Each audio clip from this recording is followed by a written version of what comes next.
Hello, my name is Michelle Martinez, and I have been planning weddings and events for over 20 years. I am also the producer and host of the Big Wedding Planning Podcast, which is a podcast for anyone involved in planning a wedding. And I might add, it's one of the highest rated wedding planning podcasts out there. So if you haven't heard it, please go check it out. Subscribe. There's over 280 episodes of free content, interviews, questions answered, real wedding day stories. Like, it has it all. Everything you need to help plan your wedding. But for this channel, I am going to be answering listener questions or viewer questions of people like you getting married who have all these kind of crazy random questions and want to bounce them off a professional. So let's get to today's question. I gotta put these on and open my computer. Okay. My partner and I are planning a wedding for October 2022. I originally wanted to elope to avoid a bigger wedding as I find large groups to be overwhelming. He is very extroverted, comes from a large family that is very close, and also has several friends that he feels must be there. I have very few people that I wanted to invite, only immediate family and a few close friends. After much discussion, we settled on a list of 100 people. As we get closer, I am feeling intensely overwhelmed at the thought of saying vows in front of so many people, many of whom I am not close to. As a compromise, we are considering turning our welcome dinner on Friday into a wedding ceremony with family and wedding party only, about 50 guests, and then having our larger reception the next day with 110 to 120 people. Is this something you have seen done before? My main concern is that people only invited to the reception will feel slighted or be less likely to come as they are not invited to the ceremony.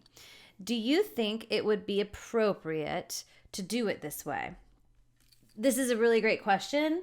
And I want to say, like, social anxiety is a huge thing. I mean, you might be suffering from it. You might know somebody that suffers from it. It is legit.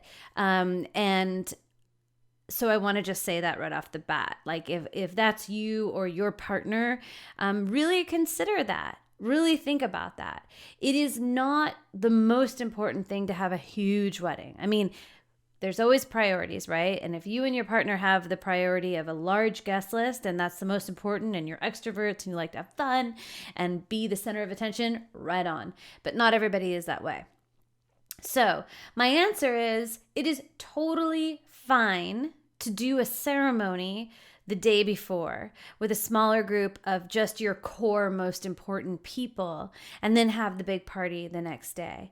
I've done quite a few weddings like this. I have done quite a few weddings where the couple gets married maybe at San Francisco City Hall with just like 10 people, like their parents and their siblings, and that's it. And then later on has the reception. I've also done it to where they had a small ceremony and then did kind of like a mock ceremony.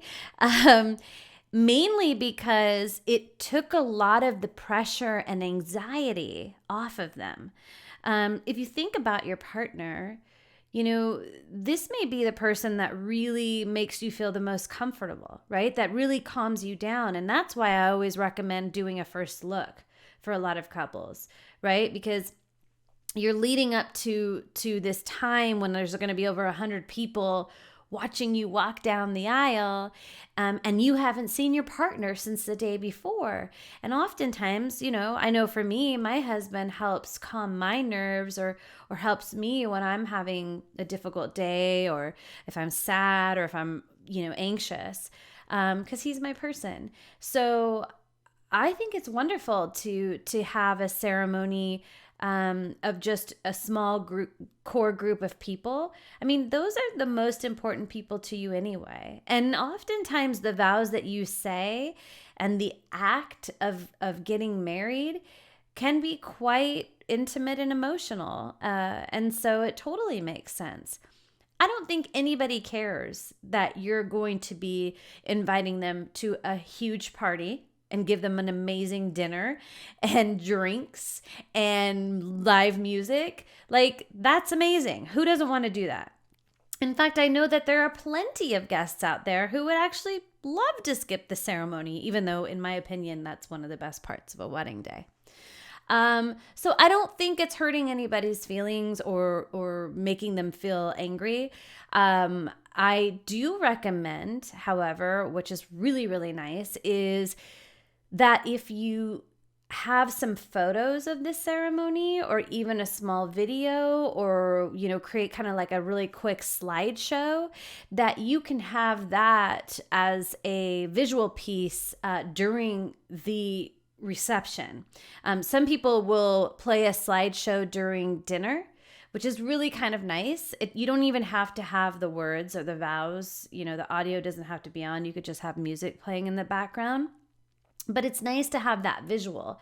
Don't try to hide the fact that you got married yesterday, right? And even talk about it. Like, you can make a toast and be like, as all of you know, we got married yesterday, yay!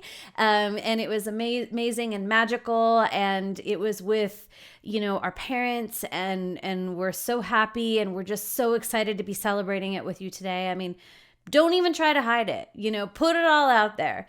We're having an intimate ceremony on Friday night, and we're inviting you to our huge celebration on Saturday. I think it's a great idea, and it really is a great compromise for you and your partner, in that he wants that big party and you want that smaller, more intimate moment for the ceremony. So go for it.